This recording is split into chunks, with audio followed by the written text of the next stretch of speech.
Excellent. Well, wanted to start a little bit by just telling people what I've been doing here now for the past 4 weeks or so, and then we'll get right to getting to know you a little bit better and your business as well. So for the past 4 weeks, what I've been doing is live videos like this with local business owners here in Southwest Florida.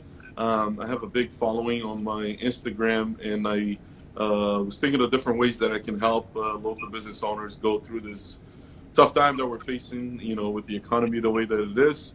And I thought that the best way would be to create these live videos and allow people to showcase their businesses and their products, their services, and a little bit about themselves, with the hopes that it would help them with their business as well. So we're going to week 4.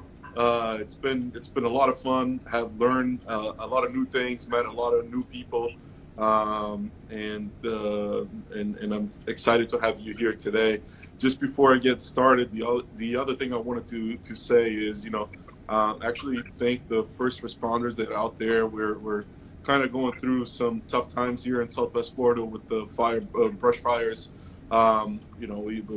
If you're watching the news, even nationally, we're being shown around, with all the 9, 10 brush fires that we have, and we have first responders working around the clock to contain those. So a big thank you out to them as well.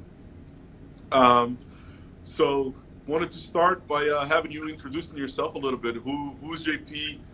Where is he from? How did he get to Naples? Or is he originally from Naples? And a little bit about yourself, if you don't mind. Absolutely. My name is John Paul Pedraza. I do go by JP. My parents are from Cuba. I was born in San Antonio, Texas, and I was raised in Miami, Florida. After high school, I went to the United States Air Force, and when I separated from the military, I came down to Naples, and I worked for a government agency until I decided to retire early to spend more time with my babies and my wife, and to follow my joy of art. I just love art, and I've always wanted to do that as a living. So I'm living the dream right now, doing Awesome, that. man. And Naples is not a bad place to live that dream either, right? It's a It's pretty not. good place. It's a lot slower pace than um, a lot of the places I've been. Miami. I lived in South Korea for a year, and if you thought the traffic was bad in Miami, you should try some of the streets in South Korea. Yeah, Pretty interesting. That and some of the Middle Eastern countries too. yeah, yeah. There's not People a whole talk lot about of traffic flow normally. traffic being bad here, but if you go to Sao Paulo, Brazil too, I mean, you're stuck in traffic for hours and hours, and you're not moving. So that's cool. That's a really interesting background, actually, very very cool. And so then you decided to retire and follow your passion. And how did you come up with Eternal Creations, and and what kind of art do you do, if you can kind of explain to people a little bit. Okay, so with the name Eternal Creations, it means two things to me.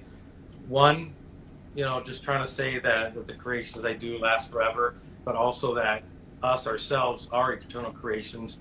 I believe we're made by our Lord Jesus Christ, and that we are eternal. Once we leave here, we're with Him forever. So I did it as a two thing like that, to show it both ways. As far as the art that I do all types of art. So no matter what type of medium you may need, I most likely do it. I do specialize through my degrees in graphic design and digital illustration, but I also do traditional illustration. As you can see, like for instance, this one is pencil, graphite, and Hmm. this one's charcoal. So the one on top, these are markers, and these are other designs I did by hand. Then I put them in the computer so I could do some foil wrap that I do over them to bring them to life a little bit.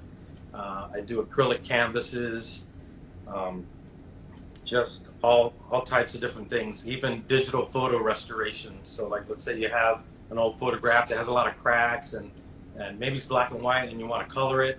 I could work on those as well. Create logos, just brand identity, all types of different things. Anything you could think of, I put my hands in it.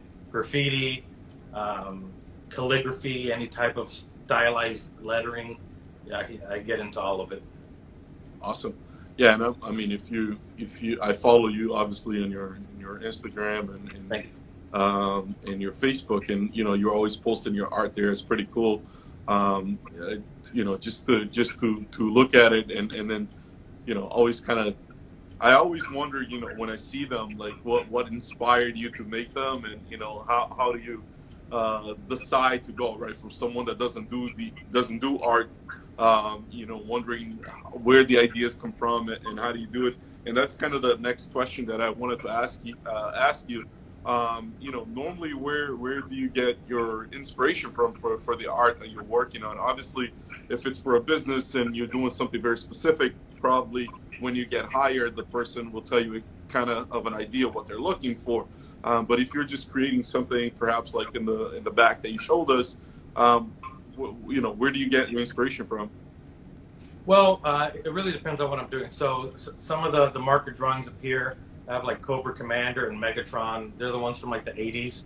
So I really like things from the 80s, and that inspires me to do some of that art. Other Yeah, things, I mean, I observe a lot. So I could stare at something for a while, and you know, people are probably like, what's wrong with that guy? But I'm looking at every single shadow, every little line, where all the highlights are at. All those things matter when you're making an illustration. And I'm looking at all that so I can remember it, um, to the point where, I could start drawing a face and I could create where the light's coming from because, I observe it so much and I'm looking at, this is probably where it's going to hit, what's lower, what's higher, what's not. Um, but inspirations, all types of stuff. My babies, my wife, they inspire me a lot. Um, I could even look at a tree, and if you're looking at a tree and you see all the leaves with all the different shadows and stuff going on, I may see a face in there, and then I take that and make it into something. It really depends, all types of different life experiences with some of my clients. They tell me what may be going on in their life, and I bring their idea to life, a little bit through my style, but I try to really capture what it is they're thinking. Because what you're seeing in your head, a lot of times, you wish you could put it on paper. So yeah, you really try your best, and then sometimes it just becomes something different, But either way, it's still something wonderful at the end. yeah. And how did you start, with this passion for art? I mean, was it when you were young? Did you used to do a lot of drawings? Was it something that you started late? How early did you start in life? Really early. I was always drawing as far as I can remember. My father was able to draw. My grandmother was a good artist as well, and so is my cousin Del Pedraza. He's wonderful. He does all types of illustrations, and I remember in fifth grade getting in trouble because I showed up to class, and the principal was there, and they were yelling at me because my entire table was drawn on. So they gave me stuff about that. But even before that, I was drawing. Every day I was drawing. I had a friend growing up, and I would go to his house, and we were always drawing, always doing illustrations, constantly, just drawing all the time. When I was in South Korea, I got with one of the people that lived there, Mr. Kim, and he did portraits on base. And he took me to his house. He stretched out a canvas, told me what paints I needed to get for oil paints. I'd never oil painted before, and did two paintings like that over there. And I always try to use different mediums. Anything I could get my hands on, I try to use. And you never know what's going to come out until you start drawing it. Sometimes I just have a blank sheet and I have no idea what I'm going to do, and then I just start doing like this. I always start with this line that's kind of like a half moon shape, and then out of nowhere it turns into something. You know. That's cool. That's really cool. The other question I had for you, obviously you mentioned that you do different types of arts with the drum, with the paint, the oil paint. You mentioned what is the most challenging one to do, and then also what is the most fun for you to do? Most challenge. Fun is probably tough because it seems like you like all of them, right? But I do like all of them, and they're all different. They're all really different. I guess with acrylic paints, it's it's not like oils. For instance, if you're using acrylic and you got this color that you like, you know, I was okay. I created this color. It's wonderful. I'm using it, and then for some reason I have to stop painting. You know, when I go over it, it's not going to be the same. Where oil paints stays wet longer, and you're able mhm. to really blend it very well, even days after, with different chemicals and stuff that you use in oils. But you know, with acrylic, I try to paint a certain style because I know that's going to happen. You know, there's some people who are better at it than others, and there's all types of techniques you can use. But for me, you know, once that dries, you know that spot's not the same. You know, when you have to go back. Um, I love using inks, markers, uh, pencil, charcoal. I really like using charcoal and pencil. Um, I have this charcoal illustration I did here. Oh, very nice. Thank you. Um, I used makeup brushes to blend it. So you know, you just take all types of things. You know, my niece has makeup brushes she didn't want to use anymore. I'm like, I'll take them. You know, and then I get them, and you know, it helps me spread out the colors and blend it in really well. I also, with the graphite, I could blend it a little better. I used to use my finger and all these little sticks and all this other stuff, but I found that this really makes a nice blend. You know. Cool. The other question I had for you was, I've seen it in some of your work that obviously you work with businesses, right? So you're working, painting logos, or there was a gym that I don't know if we're allowed to say the name or not, but you went in and you Oh painted yeah, the absolutely. logo. Those people are great. Studio Yeah, Sweat. yeah. So you did that work, and I was gonna ask you that, for what is normally your clientele here in Southwest Florida? Is it is a business like that you come in, paint their logos, or is it people that will ask you to paint a portrait of themselves, or is it a mix of everything? Obviously, you have the digital too, but what is kind of your core business, if you will? It really is a mix. So, for instance, with Studio Sweat, they already had their logo. They just wanted me to make the murals of it on the gym, right, on two different walls. So I went in and they gave me the opportunity to do that. And with other customers, clients, I had one that wanted me to create a caricature of him, so then I could also create a business card, and then later on any other branding that he needs with that. There's I've even made card magnets. When it comes to that, I could put that image on whatever it is that they need, whatever branding materials for promotional and advertising. Um, there's people that just ask for portraits. So I've done portraits with a person and their dog. I've done um, let's say names with different things, kind of like the ones I have back here, like this type of style. I have some on my Instagram. You can see.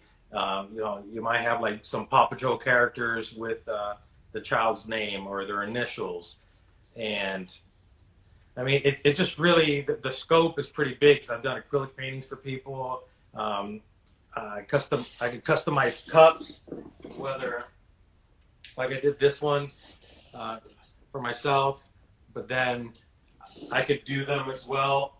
I have a vinyl cutting machine where I could uh, make custom decals and things that you can iron onto your shirt and other materials. So I mean, it seems like a lot because it is.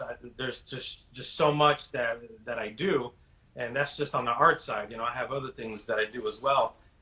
like digital services, but this is truly my passion. Uh, Okay. Anything that has to do with art. And then, touching upon, since you brought that up, touching upon a little bit about the digital services, what kind of services? So is it website building? What kind of services do you offer at that side?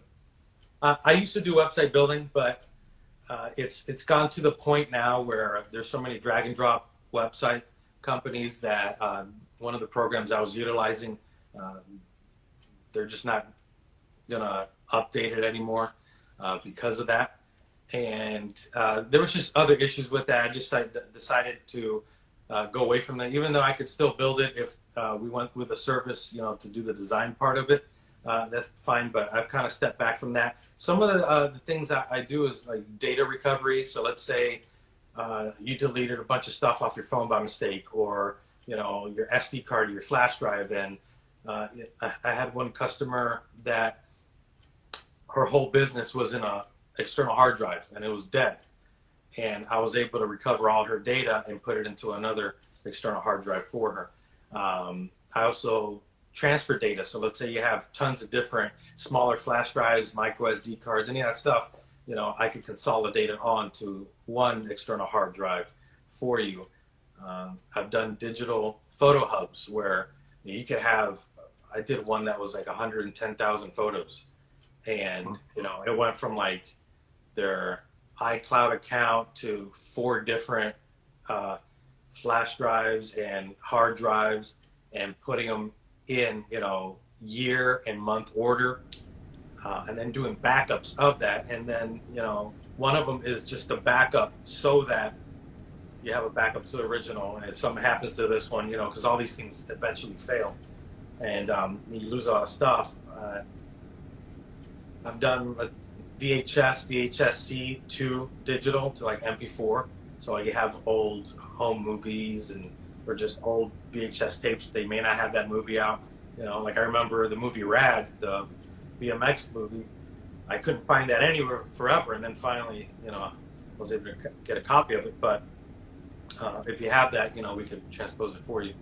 Some other things, like I have a recycle program where if you have like old phones, old laptops, SD cards, anything like that we could refurbish, I donate it to a nonprofit organization here that helps victims of human trafficking called Fuse, and her Instagram is at I am Fuse, and they're great people there as well with a hard mission. But when people are rescued, we give them things that they can utilize, to first of all they're staying away from where they came from, but now they have a phone or they have a laptop or something, so they could create new skills that they need. So that's just one of the extra little things that I do. Pretty cool. No, and that's a really great cause. Really, really nice. I wanted to see. I don't know if you have anything that you would be able to actually like take it down and show us, or if you have any kind of art. I mean, we can see some of it. It's in the back, but if you kind of very cool. That's a pencil illustration with graphite pencil. Very nice. And how long something like that takes you to complete? This one I did in about 8 hours. And are you the type that if you start you keep going at it, or do you stop and go back to it? I do go for a long time, but for instance, this large one, I have like 3 different versions of it because I kept working on it, and then I ended up adding all the freckles, and I just kept putting more and more into it to give it more depth. So that one took a while because I just kept working on it, and then my wonderful mother-in-law got it framed for me. And let's see what else. I have this other one. This one's pencil. Very cool. And,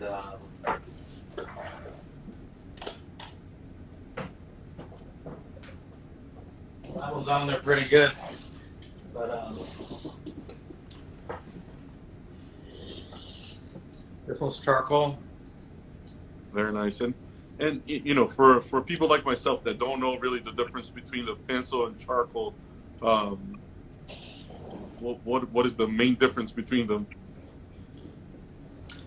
Well, the graphite is really compressed, and it is a different element where the the charcoal is it's like ash kind of. You Hmm. know, you could get it in a like a powder form where you could like blotch it onto stuff, or you could get it in hard sticks. So it depends how they compress it. Where you could have a vine one. If you ever see vine charcoal, that's basically a thin stick that they've burnt up, and that's how they make that one. And then they have other ones that they really compress it hard, and they have like different uh, numbers that they use and stuff to have different hardness, to just say simple words on that. And the difference, for me, the charcoal, you could spread it out a little easier. For the graphite, sometimes I do shavings, but for the most part, I just use it as a regular pencil and then blend from there. Where I feel like the charcoal is more versatile because you could use it in different forms. You know, you could even put like a little pouch and just get big areas and stuff like that. It How seems like you could get a little darker with the charcoal, at least for me. Yeah, I was gonna ask with the charcoal, is it harder because you can kind of smoosh, you know, kind of like you know, the just because you said it's not as consistent as graphite, is not as hard. Is it harder to, like, you know, when you're tracing, to kind of not break it apart or sort of make a mess with it, or? Right, and it depends which ones you have. So let's see, I have some over here. I kind of have it tucked away, but some of them are compressed so hard that it's kind of like if you were using a pencil. Uh, Okay. some they actually have in a pencil form, but when if you make a mark with a regular graphite pencil and then one with a charcoal pencil, it's different. When you're making it with a charcoal pencil, you start seeing other little things come off of it, and then either you blow it away or you dab it away or you blend it in. Yeah. Where the graphite pencil normally stays together a little better. Yeah. So is it more complex then with the graphite because of that aspect, or not necessarily? Uh, it really depends. If you want to do something that's not super technical, it's not, because, okay, it's great. Now I can spread it out a little bit easier. Where if you want to get super technical, I would probably go with the pencil route, graphite. So it's almost like you get more accuracy with the pencil, I guess. Not accuracy, but you don't have the pieces that fall off from it. Right, and that all comes with the different hardnesses that you're using as well. So the charcoal, there's just I think there's so many different types compared to the pencil. Even though you have different hardnesses in the pencil as well, it's it's still different. And it's hard to explain if you're not using it. Yeah, Once you use it, you're like, okay, I can see I get it. it. Yeah.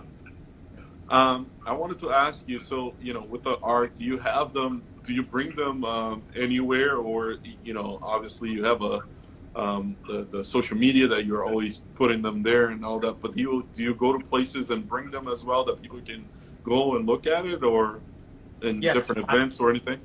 yes, I've done two vendor events.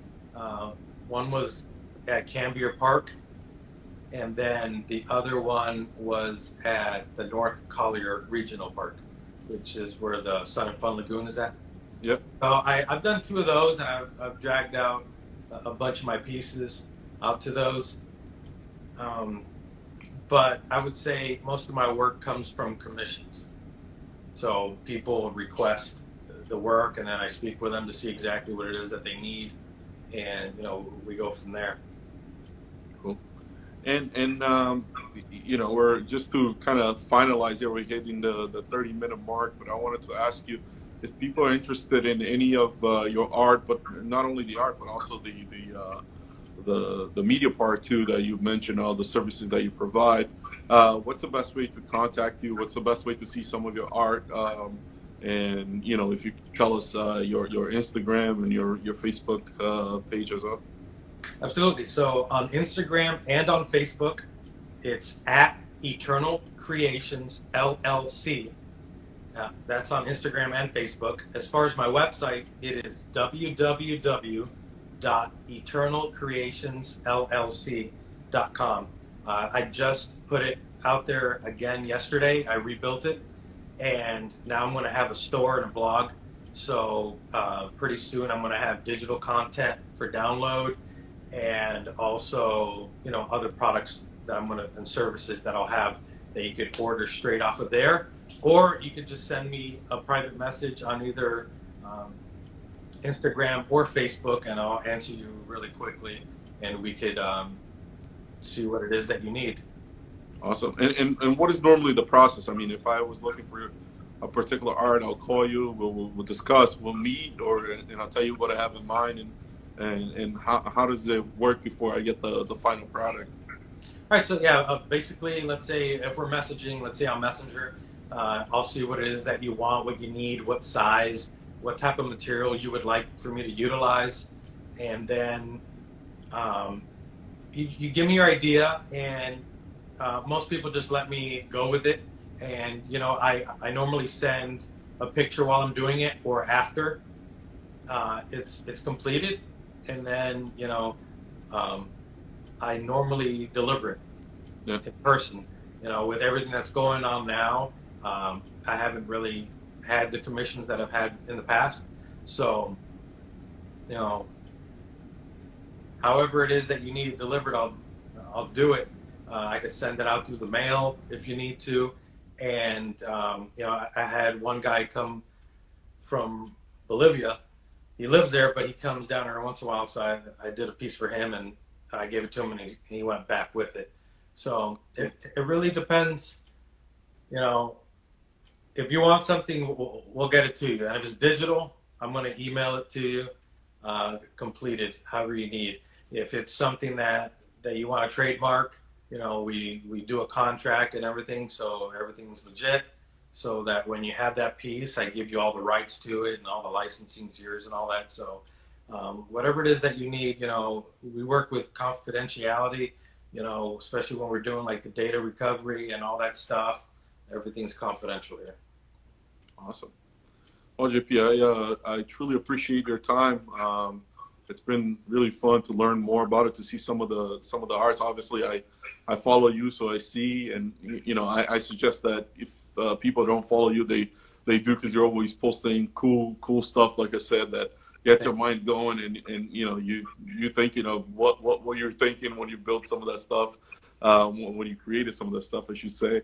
But wanted to thank you again for taking the time talking to us. Tell us a little bit about Eternal Creations and a little bit about yourself as well. And I don't know if you have a message for the people watching out there. We're gonna get through what's going on, and just keep doing what you're doing. Don't stay hidden. We're gonna get through this, and it's gonna be better after that. Perfect. Awesome. Well, thanks again, and we'll talk soon. I appreciate it. Thank you, Felipe. All right. Take care. Bye bye.